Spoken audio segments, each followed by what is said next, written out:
શું કહેશો? સોમનાથ મહાશિવરાત્રી પર્વ છે.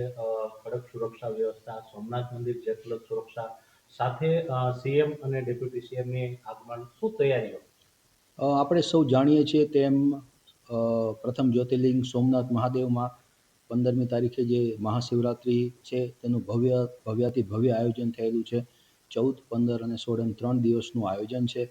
આ દિવસ દરમિયાન 14 તારીખે માનનીય ગુજરાતના મુખ્યમંત્રી શ્રી પટેલ સાહેબ આવવાના છે. એમની સાથે ડેપ્યુટી સીએમ સાહેબ, સંઘવી સાહેબ પણ સાથે ઉપસ્થિત રહેનાર છે એવી માહિતી અત્યારે અમારી પાસે આવી છે. તો મહાનુભાવોની અહીંયા સોમનાથ મુલાકાતને લઈ અને પૂરું પોલીસ તંત્ર હરકતમાં આવ્યું છે અને ખૂબ જ અમારે જે સલામતીની જે વ્યવસ્થા કરવાની હોય છે એ લોકો પણ ખૂબ આવશે આ દરમિયાન. અત્યારે સોમનાથ સ્વાભિમાન પર્વ પછી સામાન્ય રીતે એક ડેટાબેઝ અમારી પાસે છે. તો જાન્યુઆરી મહિનાની જ વાત કરીએ તો જાન્યુઆરી મહિનામાં જ ખાલી લગભગ 19 લાખથી વધારે યાત્રાળુઓએ સોમનાથ મહાદેવના દર્શન કરેલા છે, જે 2025ના શ્રાવણ મહિનાની સંખ્યા કરતાં પણ વધારે છે.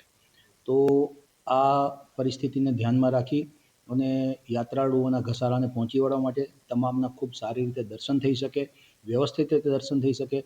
ખૂબ લોકો આવી છે, લાખોની સંખ્યામાં લોકો આવવાની ગણતરી છે. અમારા અંદાજ પ્રમાણે 3થી 4 લાખ લોકો શિવરાત્રિના પર્વ દરમિયાન સોમનાથ મહાદેવના દર્શન કરશે. તો આ તમામની સુરક્ષા જળવાઈ રહે, વ્યવસ્થિત રીતે એમના દર્શન થઈ શકે, કોઈપણ પ્રકારની અનિચ્છનીય ઘટના ન બને એના માટે સમગ્ર ગીર સોમનાથ જિલ્લા પોલીસ તંત્ર સુસજ્જ છે. આની માટે અમે લગભગ 11 જેટલા ડીવાયએસપી અધિકારીઓની માંગણી માનનીય ડીજી સાહેબ પાસેથી કરેલી છે.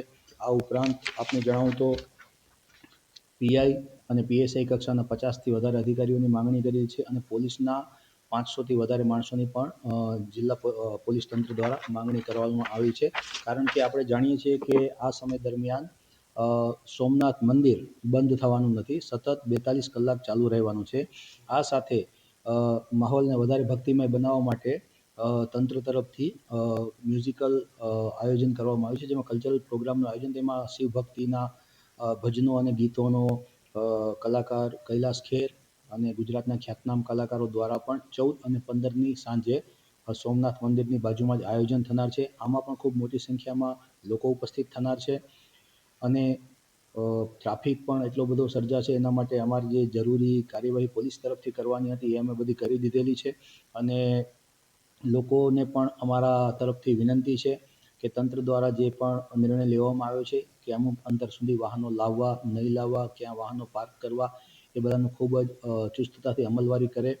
પ્રભાસની જનતા અને સોમનાથ મંદિર તમામ યાત્રાળુઓને આવકારવા માટે અમે સજ્જ છીએ અને ખૂબ સારી રીતે દર્શન થાય એવી અમે ઈચ્છા રાખીએ છીએ.